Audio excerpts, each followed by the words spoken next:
மக்களே வணக்கம். டிவிகே கட்சிக்கு பெரும்பான்மை கிடைக்கல, எப்படி ஆட்சி அமைக்க போகிறாங்களோன்னு யாராவது கவலையில் இருக்கீங்களா? கவலைப்படாதீங்க, கண்டிப்பாக ஆட்சி அமைக்கும், கண்டிப்பாக சப்போர்ட் கிடைக்கும். அப்படி ஒருவேளை யாராவது சூழ்ச்சி பண்ணலான்னு நினச்சாங்கன்னா அவங்களுக்கு தான் பெரிய அடியாக விழும். காரணம் சொல்கிறேன் பாருங்கள். இதுக்கு முன்னாடி நடந்த ஹிஸ்ட்ரியை சொல்கிறேன். நம்முடைய நாட்டின் முன்னாள் பிரதமர் அட்டல் பிகாரி வாஜ்பாய் அவர்கள் இதே மாதிரி பெரும்பான்மை கிடைக்காம 1996 பார்த்திங்கன்னா ஆட்சி அமைச்சார்.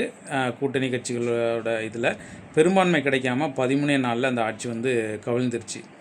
அதுக்கப்புறம் பார்த்திங்கன்னா 1998 இதே மாதிரியான சூழ்நிலை 13 மாதம் அந்த ஆட்சி அமைச்சார், நடந்துக்கிட்டு இருந்துச்சு.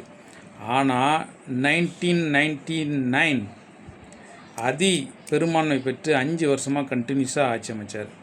அதே மாதிரி டெல்லியில் பார்த்திங்கன்னா அரவிந்த் கெஜ்ரிவால் அவர்கள் முதல் முறை முதலமைச்சர் ஆகும்போது பார்த்திங்கன்னா அவருக்கும் பெரும்பான்மை கிடைக்கல. அவருடைய ஆட்சியும் 48 நாளில் 49 நாளில் கவிழ்ந்துருச்சு பார்த்துக்கோங்க. ஆனால் உடனே அதுக்கப்புறம் தேர்தல் வந்துச்சு.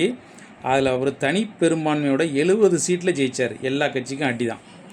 இப்போ அதே சூழ்நிலையை உருவாக்குனாங்கன்னா இன்றைக்கி 108 தொகுதியில் வெற்றி பெற்றிருக்க டிவிக்கே 234 தொகுதியிலையும் வெற்றி பெறும்.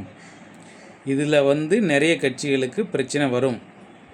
அந்த ஒரு சில கட்சிகள் காணாமலே போக கூட வாய்ப்பு இருக்குது. அந்த மாதிரியான நிலைமை வரும். அதுக்கு யாருமே எதிர்பார்க்க மாட்டாங்க, செய்ய மாட்டாங்க. ஏன்னா கிடைச்சிருக்கதை தக்க வைக்க தான் எல்லா கட்சியும் முயற்சி பண்ணுவாங்க. கண்டிப்பாக ஒருவேளை பெரும்பான்மை நிரூபிக்க முடியாமல் இல்லைனா வேறு ஏதாவது முயற்சிகளில் இறங்கி எதாவது பண்ண நினச்சாங்கன்னா மறுபடி தேர்தல் வந்துச்சுன்னா 108 இருக்குது, 208 வாய்ப்பு இருக்குது, 234 ஆகவும் வாய்ப்பு இருக்குது. இதனால் மற்ற கட்சிகளுக்கு தான் நஷ்டம். ஸோ அந்த மாதிரியான நிலைமை வராது, நடக்காது. டிவிக்கு ஆட்சி அமைக்கும். கவலை இல்லாமல் சந்தோஷமாக இருங்க, ஜாலியாக இருங்க.